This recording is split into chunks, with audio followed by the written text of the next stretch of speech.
Chapter 23 The Yule Ball. Despite the very heavy load of homework that the fourth years had been given for the holidays, Harry was in no mood to work when term ended, and spent the week leading up to Christmas enjoying himself as fully as possible along with everyone else. Gryffindor Tower was hardly less crowded now than during term time. It seemed to have shrunk slightly, too, as its inhabitants were being so much rowdier than usual. Fred and George had had great success with their canary creams, and for the first couple days of the holidays, people kept bursting into feather all over the place.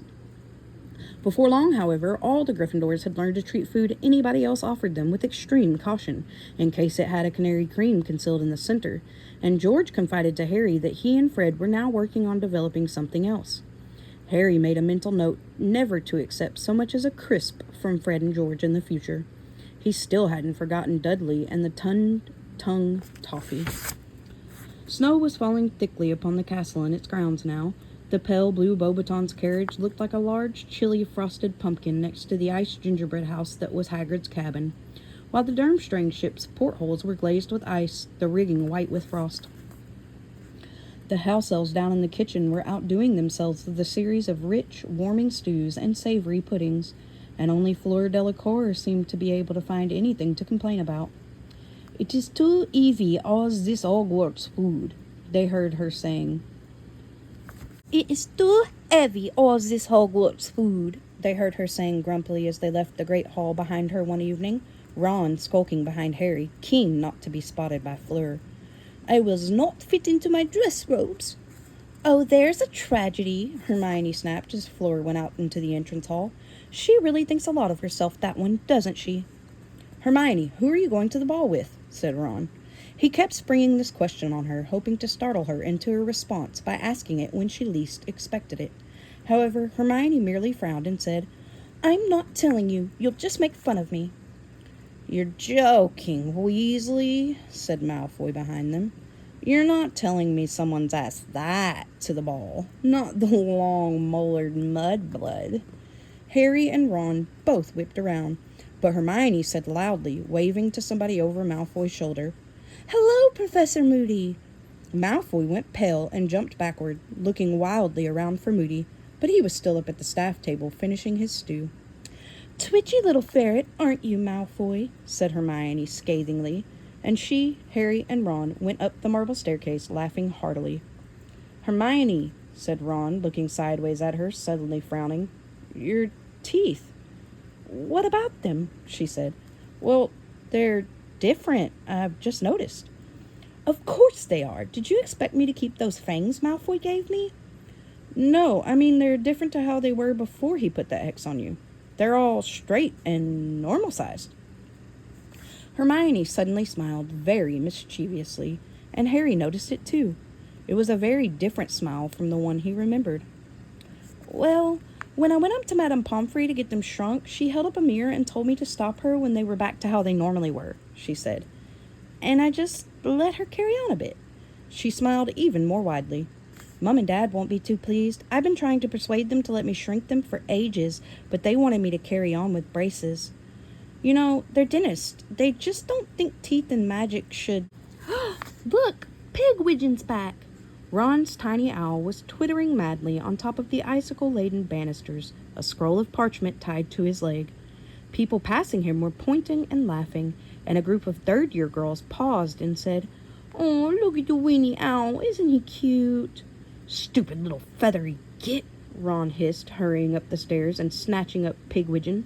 "You bring letters to the addressee. You don't hang around showing off." Pigwidgeon hooted happily, his head protruding over Ron's fist. The third-year girls all looked very shocked. "Clear off!" Ron snapped at them, waving the fist holding Pigwidgeon, who hooted more happily than ever as he soared through the air. "Here, take it, Harry," Ron added in an undertone as the third-year girls scuttled away looking scandalized. He pulled Sirius's reply off of Pigwidgeon's leg. Harry pocketed it, and they hurried back to Gryffindor Tower to read it. Everyone in the common room was much too busy in letting off more holiday steam to observe what anyone else was up to. Ron, Harry, and Hermione sat apart from everyone else by a dark window that was gradually filling up with snow, and Harry read out. "Dear Harry, congratulations on getting past the Horntail. Whoever put your name into that goblet shouldn't be feeling too happy right now. I was going to suggest a conjunctivitis curse, as dragon's eyes are its weakest point." "That's what Crumb did," Hermione whispered. "But your way was better. I'm impressed. Don't get complacent, though, Harry. You've only done one task. Whoever put you in for the tournament's got plenty more opportunity if they're trying to hurt you. Keep your eyes open, particularly when the person we discussed is around, and concentrate on keeping yourself out of trouble. Keep in touch. I still want to hear about anything unusual. Sirius." "He sounds exactly like Moody," said Harry quietly, tucking the letter away again inside his robes. "Constant vigilance. You'd think I walk around with my eyes shut, banging off the walls." "But he's right, Harry," said Hermione.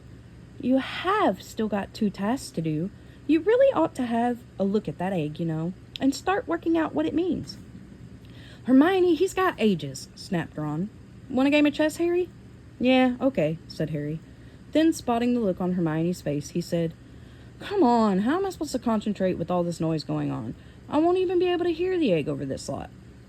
"Oh, I suppose not," she sighed, and she sat down to watch their chess match, which culminated in an exciting checkmate of Ron's involving a couple of recklessly brave pawns and a very violent bishop.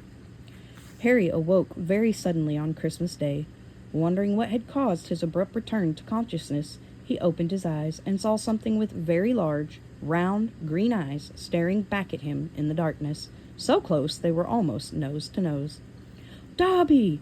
Harry yelled, scrambling away from the elf so fast he almost fell out of bed. "Don't do that!" "Dobby, sorry, sir," squeaked Dobby anxiously, jumping backward with his long fingers over his mouth. "Dobby is only wanting to wish Harry Potter Merry Christmas and bring him a present, sir. Harry Potter did say Dobby could come and see him sometime, sir." "It's okay," said Harry, still breathing rather faster than usual, while his heart rate returned to normal. Just prod me or something in the future, all right? Don't bend over me like that." Harry pulled back the curtains around his four-poster, took his glasses from his bedside table, and put them on. His yell had awoken Ron, Seamus, Dean, and Neville. All of them were peering through the gaps in their own hangings, heavy-eyed and tousle-haired. "Someone attacking you, Harry?" Seamus asked sleepily. "No, it's just Dobby," Harry muttered. "Go back to sleep." "Nah, presents," said Seamus, spotting the large pile at the foot of his bed. Ron, Dean, and Neville decided that now they were awake, they might as well get down to some present opening, too. Harry turned back to Dobby, who was now standing nervously next to Harry's bed, still looking worried that he had upset Harry. There was a Christmas bauble tied to the loop on top of his tea cozy. "Can Dobby give Harry Potter his present?" he squeaked tentatively. "Of course you can," said Harry. I've got something for you, too." It was a lie. He hadn't bought anything for Dobby at all, but he quickly opened his trunk and pulled out a particularly knobbly rolled-up pair of socks. They were his oldest and foulest mustard yellow, and had once belonged to Uncle Vernon. The reason they were extra knobbly was that Harry had been using them to cushion his sneakoscope for over a year now. He pulled out the sneakoscope and handed the socks to Dobby, saying, "Sorry, I forgot to wrap them." But Dobby was utterly delighted. "Socks are Dobby's favourite clothes, sir," he said, ripping off his old ones and pulling on Uncle Vernon's. "I has 7 now, sir. But, sir," he said, his eyes widening, having pulled both socks up to their highest extent so that they reached to the bottom of his shorts, "they has made a mistake in the shop, Harry Potter. They is giving you 2 the same." "Ah, no, Harry, how come you didn't spot that?"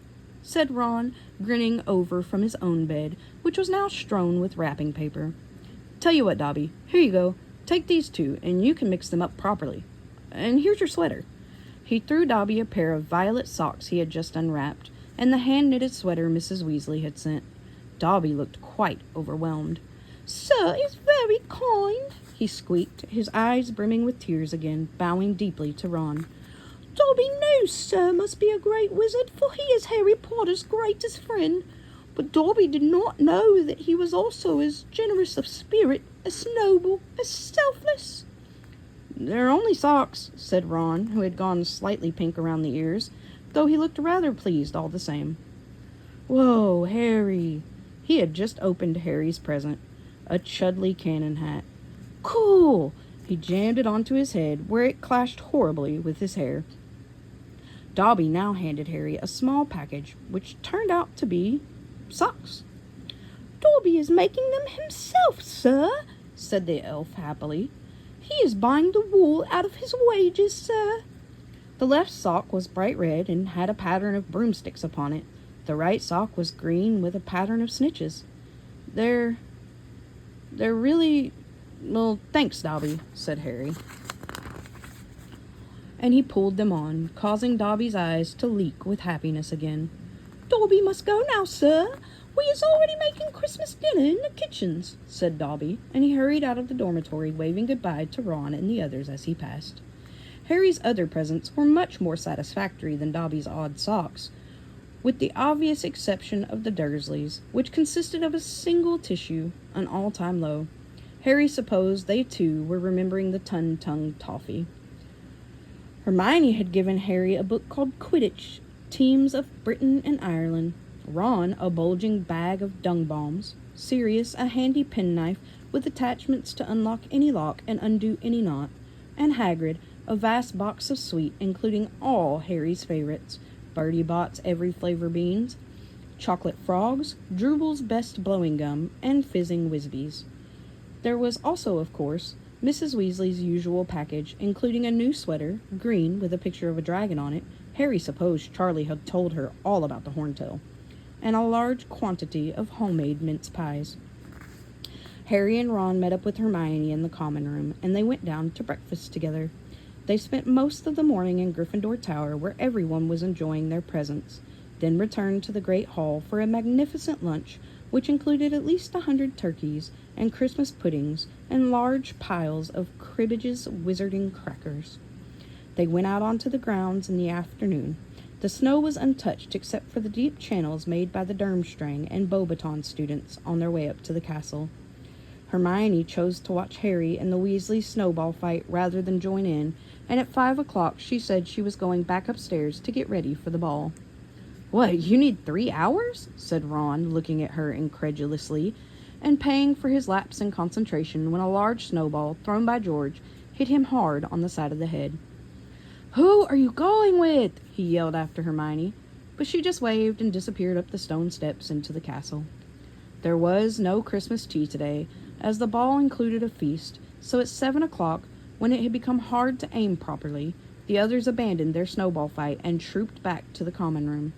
The fat lady was sitting in her frame with her friend Violet from downstairs, both of them extremely tipsy, empty boxes of chocolate liqueurs littering the bottom of her picture. Larry fights, that's the one, she giggled when they gave the password, and she swung forward to let them inside. Harry, Ron, Seamus, Dean, and Neville changed into their dress robes up in their dormitory, all of them looking very self-conscious, but none as much as Ron, who surveyed himself in the long mirror in the corner with an appalled look on his face. There was just no getting around the fact that his robes looked more like a dress than anything else. In a desperate attempt to make them look more manly, he used a severing charm on the ruff and cuffs. It worked fairly well. At least now he was lace-free, although he hadn't done a very neat job, and the edges still looked depressingly frayed as the boys set off downstairs. Still can't work out how you two got the best-looking girls in the year, muttered Dean. Animal magnetism, said Ron, pulling stray threads out of his cuffs. The common room looked strange, full of people wearing different colors instead of the usual mass of black. Parvati was waiting for Harry at the foot of the stairs. She looked very pretty indeed, in robes of shocking pink, with her long, dark plait braided with gold, and gold bracelets glimmering at her wrists. Harry was relieved to see that she wasn't giggling. You, look nice, he said awkwardly. Thanks, she said. Padma's gonna meet you in the entrance hall, she added to Ron. Right, said Ron, looking around. Where's Hermione? Parvati shrugged. Shall we go down then, Harry? Okay, said Harry, wishing he could just stay in the common room. Fred winked at Harry as he passed him on the way out of the portrait hole. The entrance hall was packed with students, too, all milling around, waiting for 8 o'clock. when the doors to the great hall would be thrown open. Those people who were meeting partners from different houses were edging through the crowd, trying to find one another. Parvati found her sister Padma and led her over to Harry and Ron.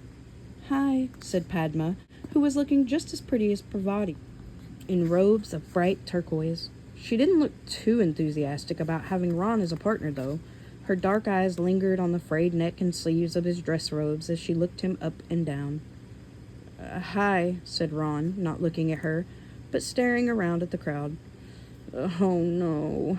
He bent his knees slightly to hide behind Harry because Fleur Delacour was passing, looking stunning in robes of silver-gray satin, and accompanied by the Ravenclaw Quidditch captain, Roger Davies.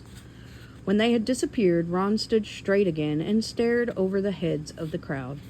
"Where is Hermione?" he said again. A group of Slytherins came up the steps from the dungeon common room. Malfoy was in front. He was wearing dress robes of black velvet with a high collar, which in Harry's opinion made him look like a vicar.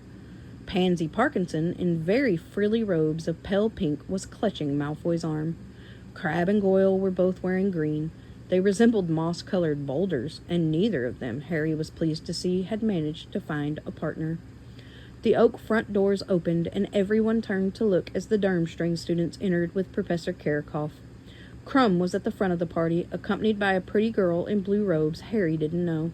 Over their heads he saw that an area of lawn right in front of the castle had been transformed into a sort of grotto full of fairy lights, meaning hundreds of actual living fairies were sitting in the rose bushes that had been conjured there, and fluttering over the statues of what seemed to be Father Christmas and his reindeer. Then Professor McGonagall's voice called, "Champions, over here, please." Parvati readjusted her bangles, beaming. She and Harry said, "See you in a minute," to Ron and Padma, and walked forward, the chattering crowd parting to let them through.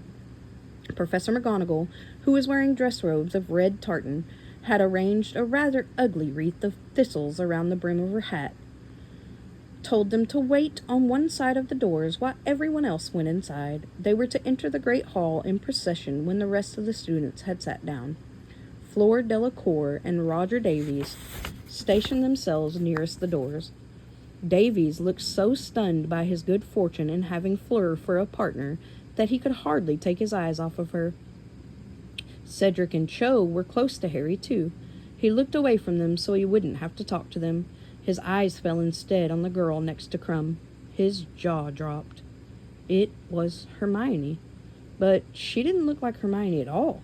She had done something with her hair. It was no longer bushy, but sleek and shiny, and twisted up into an elegant knot at the back of her head. She was wearing robes made of a floaty, periwinkle blue material, and she was holding herself differently, somehow. Or maybe it was merely the absence of the 20 or so books she usually had slung over her back. She was also smiling, rather nervously. It was true, but the reduction in the size of her front teeth was more noticeable than ever.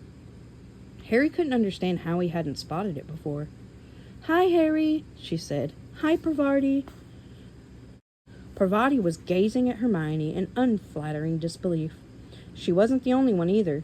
When the doors to the great hall opened, Crumb's fan club from the library stalked past, throwing Hermione looks of deepest loathing.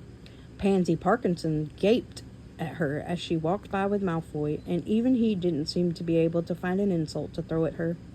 Ron, however, walked right past Hermione without looking at her. Once everyone else was settled in the hall, Professor McGonagall told the champions and their partners to get in line in pairs and to follow her. They did so, and everyone in the great hall applauded as they entered and started walking up toward a large round table at the top of the hall where the judges were sitting.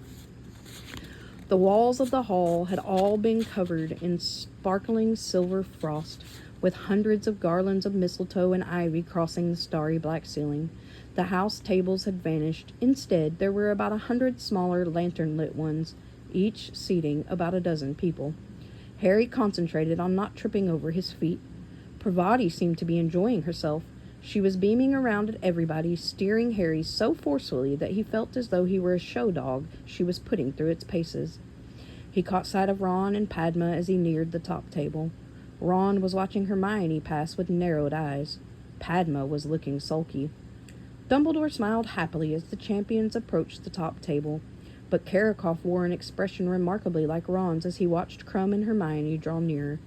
Ludo Bagman, tonight in robes of bright purple with large yellow stars, was clapping as enthusiastically as any of the students, and Madame Maxime, who had changed her usual uniform of black satin for a flowing gown of lavender silk, was applauding them politely. But Mr. Crouch, Harry suddenly realized, was not there. The fifth seat at the table was occupied by Percy Weasley. When the champions and their partners reached the table, Percy drew out the empty chair beside him, staring pointedly at Harry. Harry took the hint and sat down next to Percy, who was wearing brand new navy blue dress robes and an expression of such smugness that Harry thought it ought to be fined. "I've been promoted," Percy said before Harry could even ask, and from his tone, he might have been announcing his election as supreme ruler of the universe. "I'm now Mr. Crouch's personal assistant, and I'm here representing him." "Why didn't he come?" Harry asked. He wasn't looking forward to being lectured on cauldron bottoms all through dinner. "I'm afraid to say Mr. Crouch isn't well. Not well at all. Hasn't been right since the World Cup. Hardly surprising. Overwork. He's not as young as he was. Though still quite brilliant, of course. The mind remains as great as it ever was. But the World Cup was a fiasco for the whole ministry. And then Mr. Crouch suffered a huge personal shock with the misbehavior of that house elf of his, Blinky, or whatever she was called. Naturally, he dismissed her immediately afterward, but, well, as I say, he's getting on. He needs looking after, and I think he's found a definite drop in his home comforts since she left. And then we had the tournament to arrange, and the aftermath of the cup to deal with. That revolting Skeeter woman buzzing around. No, poor man. He's having a well-earned, quiet Christmas. I'm just glad he knew he had someone he could rely on to take his place." Harry wanted very much to ask whether Mr. Crouch had stopped calling Percy Weatherby yet, but resisted the temptation. There was no food as yet on the glittering golden plates, but small menus were lying in front of each of them. Harry picked his up uncertainly and looked around. There were no waiters. Dumbledore, however, looked carefully down at his own menu, then said very clearly to his plate, "Pork chops." And pork chops appeared. Getting the idea, the rest of the table placed their orders with their plates, too. Harry glanced up at Hermione to see how she felt about this new and more complicated method of dining. Surely it meant plenty of extra work for the house elves. But for once, Hermione didn't seem to be thinking about SPEW. She was deep in talk with Victor Krum and hardly seemed to notice what she was eating. It now occurred to Harry that he had never actually heard Krum speak before, but he was certainly talking now, and very enthusiastically at that. "Well, we have a castle also, not as big as this, nor as comfortable. I am thinking," he was telling Hermione, "we have just 4 floors, and the fires are lit only for magical purposes, but we have grounds larger than even these. Though in winter we have very little daylight, so we are not enjoying them. But in summer we are flying every day over the lakes and the mountains." Now, Victor," said Karakaroff with a laugh that didn't reach his cold eyes. "Don't go giving away anything else now, or your charming friend will know exactly where to find us." Dumbledore smiled, his eyes twinkling. "Igor, all this secrecy. One would almost think you didn't want visitors." "Well, Dumbledore," said Karakaroff, displaying his yellowing teeth to their fullest extent, "we are all protective of our private domains, are we not? Do we not jealously guard the halls of learning that have been entrusted to us?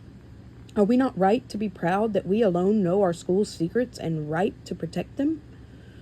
"Oh, I would never dream of assuming I know all Hogwarts secrets, Igor," said Dumbledore amicably.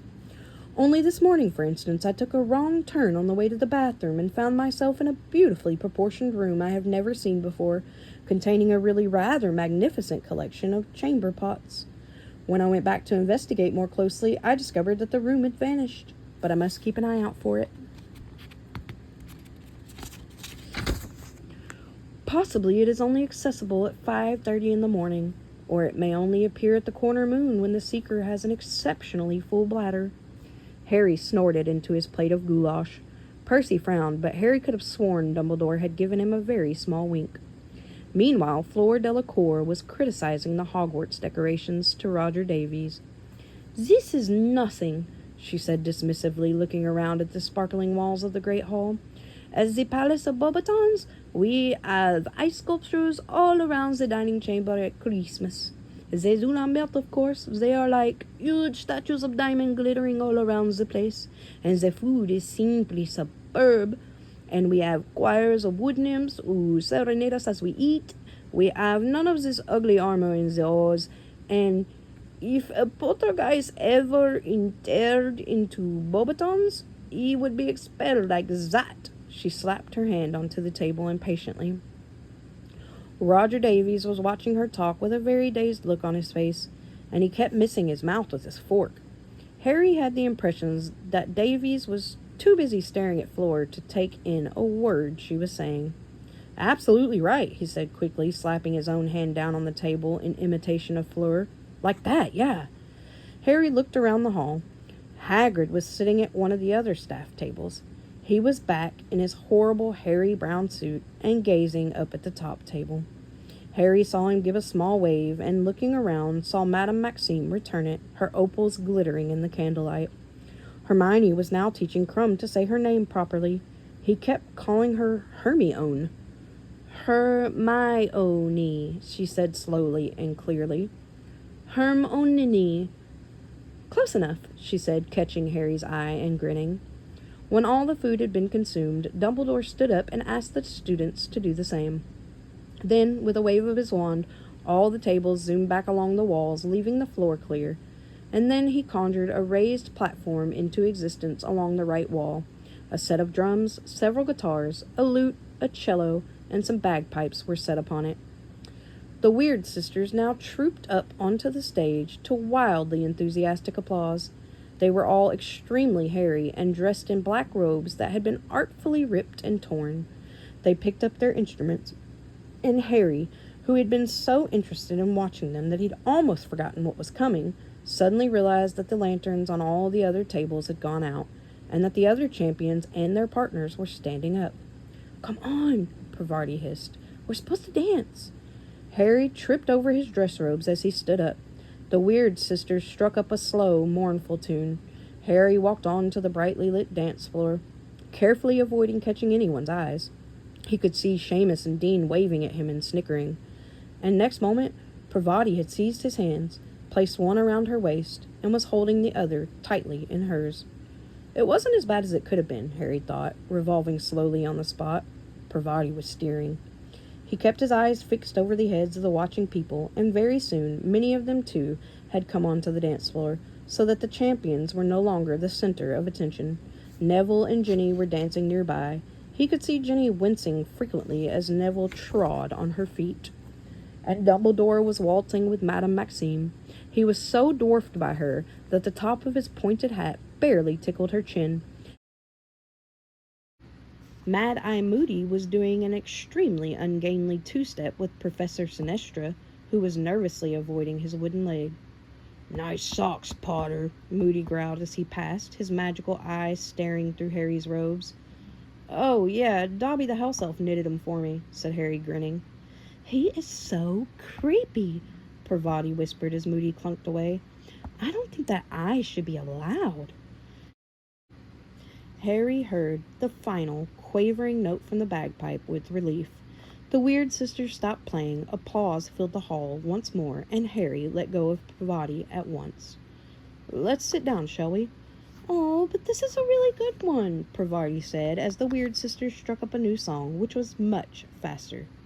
"No, I don't like it," Harry lied, and he led her away from the dance floor, past Fred and Angelina, who were dancing so exuberantly that people around them were backing away in fear of injury, and over to the table where Ron and Padma were sitting. "How's it going?" Harry asked Ron, sitting down and opening a bottle of butterbeer. Ron didn't answer. He was glaring at Hermione and Krum, who were dancing nearby. Padma was sitting with her arms and legs crossed, one foot jiggling in time to the music. Every now and then she threw a disgruntled look at Ron, who was completely ignoring her. Parvati sat down on Harry's other side, crossed her arms and legs too, and within minutes was asked to dance by a boy from Beauxbatons. "You don't mind, do you, Harry?" Parvati said. "What?" said Harry, who was now watching Cho and Cedric. "Oh, never mind," snapped Parvati, and she went off with the boy from Beauxbatons. When the song ended, she did not return. Hermione came over and sat down in Parvati's empty chair. She was a bit pink in the face from dancing. "Hi," said Harry. Ron didn't say anything. "It's hot, isn't it?" said Hermione, fanning herself with her hand. "Victor's just gone to get us some drinks." Ron gave her a withering look. "Victor?" he said. "Hasn't he asked you to call him Vicky yet?" Hermione looked at him in surprise. "What's up with you?" she said. "If you don't know," said Ron scathingly, "I'm not going to tell you." Hermione stared at him, then at Harry, who shrugged. "Ron, what?" "He's from Durmstrang," spat Ron. "He's competing against Harry, against Hogwarts. You... fraternizing with the enemy. That's what you're doing." Hermione's mouth fell open. "Don't be so stupid," she said after a moment. "The enemy? Honestly, who was the one who was all excited when they saw him arrive? Who was the one who wanted his autograph? Who's got a model of him up in their dormitory?" Ron chose to ignore this. "I suppose he asked you to come with him while you were both in the library?" "Yes, he did," said Hermione, the pink patches on her cheeks glowing more brightly. "So what?" "What happened? Trying to get him to join Spew, were you?" "No, I wasn't. If you really want to know, He said he'd been coming up to the library every day to try to talk to me, but he hadn't been able to pluck up the courage." Hermione said this very quickly and blushed so deeply that she was the same color as Parvati's robes. "Yeah, well, that's his story," said Ron nastily. "And what's that supposed to mean?" "Obvious, isn't it? He's Karakov's student, isn't he? He knows who you hang around with. He's just trying to get closer to Harry, get inside information on him, or get near enough to jinx him." Hermione looked as though Ron had slapped her. When she spoke, her voice quivered. "For your information, he hasn't asked me one single thing about Harry, not one." Ron changed tack at the speed of light. "Then he's hoping you'll help him find out what his egg means. I suppose you've been putting your heads together during those cozy little library sessions." "I'd never help him work out that egg," said Hermione, looking outraged. "Never. How could you say something like that? I want Harry to win the tournament. Harry knows that, don't you, Harry?" "You got a funny way of showing it," sneered Ron. "This whole tournament's supposed to be about getting to know foreign wizards and making friends with them," said Hermione hotly. "No, it isn't," shouted Ron. "It's about winning." People were starting to stare at them. "Ron," said Harry quietly, "I haven't got a problem with Hermione coming with Crumb." But Ron ignored Harry too. "Why don't you go and find Vicky? He'll be wondering where you are," said Ron. "Don't call him Vicky." Hermione jumped to her feet and stormed off across the dance floor, disappearing into the crowd. Ron watched her go with a mixture of anger and satisfaction on his face. "Are you going to ask me to dance at all?" Padma asked him. "No," said Ron, still glaring after Hermione. "Fine," snapped Padma, and she got up and went to join Parvati and the Beauxbatons boy, who conjured up one of his friends to join them so fast that Harry could have sworn he had zoomed in there by a summoning charm. "There is Hermione," said a voice. Crumb had just arrived at their table, clutching 2 butterbeers. "No idea," said Ron, mullishly looking up at him. "Lost her, have you?" Crumb was looking surly again. "Well, if you see her, tell her I have drinks," he said, and he slouched off. "Made friends with Victor Crumb, have you, Ron?" Percy had bustled over, rubbing his hands together and looking extremely pompous. "Excellent. That's the whole point, you know. International magical cooperation." To Harry's displeasure, Percy now took Padma's vacated seat. The top table was now empty. Professor Dumbledore was dancing with Professor Sprout. Ludo Bagman with Professor McGonagall. Madame Maxime and Hagrid were cutting a wide path around the dance floor as they waltzed through the students. And Karakov was nowhere to be seen. When the next song ended, everybody applauded once more, and Harry saw Ludo Bagman kiss Professor McGonagall's hand and make his way back through the crowds, at which point Fred and George accosted him. "What do they think they're doing, annoying senior ministry members?" Percy hissed, watching Fred and George suspiciously. "No respect." Ludo Bagman shook off Fred and George fairly quickly, however, and spotting Harry, waved and came over to their table. "I hope my brothers weren't bothering you, Mr. Bagman," said Percy at once. "What? Oh, no, not at all," said Bagman. "No, they were just telling me a bit more about those fake wands of theirs, wondering if I could advise them on the marketing. I've promised to put them in touch with a couple of contacts of mine at Zonko's shop." Percy didn't look happy about this at all, and Harry was prepared to bet he would be rushing to tell Mrs. Weasley about this the moment he got home. Apparently, Fred and George's plans had grown even more ambitious lately, if they were hoping to sell to the public. Bagman opened his mouth to ask Harry something, but Percy diverted him. "How do you feel the tournament's going, Mr. Bagman?" "Our department's quite satisfied. The hitch with the goblet of fire," he glanced at Harry, "was a little unfortunate, of course, but it seems to have gone very smoothly since, don't you think?" "Oh, yes," said Bagman cheerfully. "It's all been enormous fun. How's old Barty doing? Shame he couldn't come." "Oh, I'm sure Mr. Crouch will be up and about in no time," said Percy importantly. "But in the meantime, I'm more than willing to take up the slack. Of course, it's not at all attending balls," he laughed airily. "Oh, no. I've had to deal with all sorts of things that have cropped up in his absence. You heard Ali Bashir was caught smuggling a consignment of flying carpets into the country. And then we've been trying to persuade the Transylvanians to sign the international ban on dueling. I've got a meeting with their head of magical cooperation in the new year." "Let's go for a walk," Ron muttered to Harry. "Get away from Percy." Pretending they wanted more drinks, Harry and Ron left the table, edged around the dance floor, and slipped out into the entrance hall. The front doors stood open, and the fluttering fairy lights in the rose garden winkled and twinkled as they went down the front steps, where they found themselves surrounded by bushes, winding ornamental paths, and large stone statues. Harry could hear splashing water, which sounded like a fountain. Here and there people were sitting on carved benches. He and Ron set off along one of the winding paths through the rose bushes, but they had gone only a short way when they heard an unpleasantly familiar voice. "Don't see what there is to fuss about, Igor." "Severus, you cannot pretend this isn't happening." Karakov's voice sounded anxious and hushed, as though keen not to be overheard. It's been getting clearer and clearer for months. I am becoming seriously concerned. I can't deny it." "Then flee," said Snape's voice curtly. "Flee. I will make your excuses.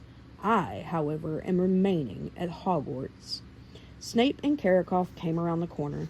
Snape had his wand out and was blasting rose bushes apart, his expression most ill-natured. Squeals issued from many of the bushes, and dark shapes emerged from them.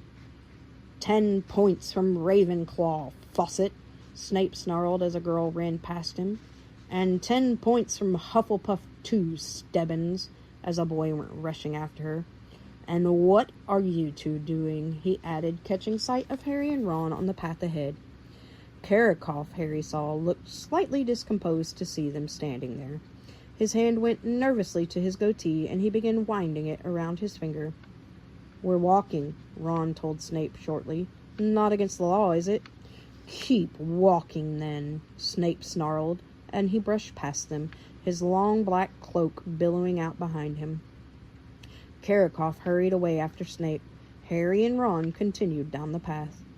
"What's got Karakov all worried?" Ron muttered. "And since when have he and Snape been on first-name terms?" said Harry slowly. They had reached a large stone reindeer now, over which they could see the sparkling jets of a tall fountain. The shadowy outlines of 2 enormous people were visible on a stone bench, watching the water in the moonlight. And then Harry heard Hagrid speak. "Moment I saw you, I knew," he was saying in an oddly husky voice. Harry and Ron froze. This didn't sound like the sort of scene they ought to walk in on, somehow. Harry looked around, back up the path, and saw Fleur Delacour and Roger Davies standing half-concealed in a rosebush nearby.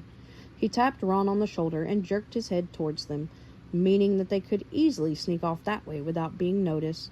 Fleur and Davies looked very busy to Harry, but Ron, eyes widening in horror at the sight of Fleur, shook his head vigorously, and pulled Harry deeper into the shadows behind the reindeer. "What did you know, Hagrid?" said Madame Maxime, a purr in her low voice. Harry definitely didn't want to listen to this. He knew Hagrid would hate to be overheard in a situation like this. He certainly would have. If it had been possible, he would have put his fingers in his ears and hummed loudly, but that really wasn't an option. Instead, he tried to interest himself in a beetle crawling along the stone reindeer's back, but the beetle just wasn't interesting enough to block out Hagrid's next words. "I just knew you were like me. Was it your mother or your father?" I don't know what you mean, Hagrid." "It was my mother," said Hagrid quietly. "She was one of the last ones in Britain. Of course, I can't remember her too well. She left, see, when I was about 3. She wasn't really the maternal sort. Well, it's not in their natures, is it? Don't know what happened to her. Might be dead for all I know." Madame Maxime didn't say anything, and Harry, in spite of himself, took his eyes off of the beetle and looked over the top of the reindeer's antlers, listening. He had never heard Hagrid talk about his childhood before. "My dad was broken-hearted when she went. Tiny little bloke my dad was. By the time I was 6, I could lift him up and put him on top of the dresser if he annoyed me. Used to make him laugh." Hagrid's deep voice broke. Madame Maxime was listening, motionless, apparently staring at the silvery fountain. "Dad raised me, but he died, of course, just after I started school. Sorta had to make me own way after that. Dumbledore was a real help mine, very kind to me, he was." Hagrid pulled out a large, spotted silk handkerchief and blew his nose heavily. "So, anyway, enough about me. What about you? Which side you got it on?" But Madame Maxime had suddenly got to her feet. "It is chilly," she said. But whatever the weather was doing, it was nowhere near as cold as her voice. "I think I will go in now." "Eh?" said Hagrid blankly. "No, don't go. I've never met another one before." "Another what, precisely?" said Madame Maxime, her tone icy. Harry could have told Hagrid it was best not to answer. He stood there in the shadows, gritting his teeth, hoping against hope he wouldn't. But it was no good. "Another half-giant, of course," said Hagrid. "How dare you!" shrieked Madame Maxime. Her voice exploded through the peaceful night air like a foghorn. Behind him, Harry heard Fleur and Roger fall out of their rose bush. "I have never been more insulted in my life. Half-giant, moi! I have big bones." She stormed away. Great multicolored swarms of fairies rose into the air as she passed, angrily pushing aside bushes. Hagrid was still sitting on the bench, staring after her. It was much too dark to make out his expression. Then, after about a minute, he stood up and strode away, not back to the castle, but off out into the dark grounds in the direction of his cabin. "Come on," Harry said very quietly to Ron. "Let's go." But Ron didn't move. "What's up?" said Harry, looking at him. Ron looked around at Harry, his expression very serious indeed. "Did you know?" he whispered. "About Hagrid being half-giant?" "No," said Harry, shrugging. "So what?" He knew immediately, from the look Ron was giving him, that he was once again revealing his ignorance of the wizarding world. Brought up by the Dursleys, there were many things that wizards took for granted that were revelations to Harry, but these surprises had become fewer with each successive year. Now, however, he could tell that most wizards would not have said, "So what?" upon finding out that one of their friends had a giantess for a mother. "I'll explain inside," said Ron quietly. "Come on." Fleur and Roger Davies had disappeared, probably into a more private clump of bushes. Harry and Ron returned to the great hall. Parvati and Padma were now sitting at a distant table with a whole crowd of Beauxbatons boys, and Hermione was once more dancing with Krum. Harry and Ron sat down at a table far removed from the dance floor. "So," Harry prompted Ron, "what's the problem with giants?" "Well, they're... Ron struggled for words. "Not very nice," he finished lamely. "Who cares?" Harry said. "There's nothing wrong with Hagrid." I know there isn't, but blimey, no wonder he keeps it quiet, Ron said, shaking his head. I always thought he'd got in the way of some bad engorgement charm when he was a kid or something. Didn't like to mention it. But what's it matter if his mother was a giantess? Said Harry. Well, no one who knows him will care, 'cause they'll know he's not dangerous, said Ron slowly. But, Harry, they're just vicious giants. It's like Hagrid said, it's in their natures. They're like trolls. They just like killing. Everyone knows that. There aren't any left in Britain now. What happened to them? Well, they were dying out anyway, and then loads got themselves killed by Aurors. They're supposed to be giants abroad, though. They hide out in mountains, mostly. I don't know who Madame Maxime thinks she's kidding, Harry said, watching Madame Maxime sitting alone at the judge's table, looking very somber. If Hagrid's half giant, she definitely is. Big bones. The only thing that's got bigger bones than her is a dinosaur. Harry and Ron spent the rest of the ball discussing giants in their corner, neither of them having any inclination to dance. Harry tried not to watch Cho and Cedric too much. It gave him a strong desire to kick something. When the Weird Sisters finished playing at midnight, everyone gave them a last loud round of applause and started to wend their way into the entrance hall. Many people were expressing the wish that the ball could have gone on longer, but Harry was perfectly happy to be going to bed. As far as he was concerned, the evening hadn't been much fun. Out in the entrance hall, Harry and Ron saw Hermione saying goodnight to Crumb before he went back to the Durmstrang ship. She gave Ron a very cold look and swept past him up the marble staircase without speaking. Harry and Ron followed her, but halfway up the staircase, Harry heard someone calling him. "Hey, Harry!" It was Cedric Diggory. Harry could see Cho waiting for him in the entrance hall below. "Yeah?" said Harry coldly as Cedric ran up the stairs toward him. Cedric looked as though he didn't want to say whatever it was in front of Ron, who shrugged, looking bad-tempered, and continued to climb the stairs. "Listen." Cedric lowered his voice as Ron disappeared. "I owe you one for telling me about the dragons. You know that golden egg? Does yours well when you open it?" "Yeah," said Harry. "Well, take a bath, okay?" "What?" "Take a bath and, take the egg with you and, just mold things over in the hot water. It'll help you think. Trust me." Harry stared at him. "Tell you what," Cedric said. "Use the prefect's bathroom. 4th door to the left of that one statue of Boris the Bewildered on the 5th floor. Password is Pine Fresh. Gotta go. Want to say goodnight." He grinned at Harry again and hurried back down the stairs to Cho. Harry walked back to Gryffindor Tower alone. That had been extremely strange advice. Why would a bath help him work out what the wailing egg meant? Was Cedric pulling his leg? Was he trying to make Harry look like a fool so Cho would like him even more by comparison? The fat lady and her friend Vi were snoozing in the picture over the portrait hole. Harry had to yell, "Fairy lights!" before he woke them up, and when he did, they were extremely irritated. He climbed into the common room and found Ron and Hermione having a blazing row. Standing 10 feet apart, they were bellowing at each other, each scarlet in the face.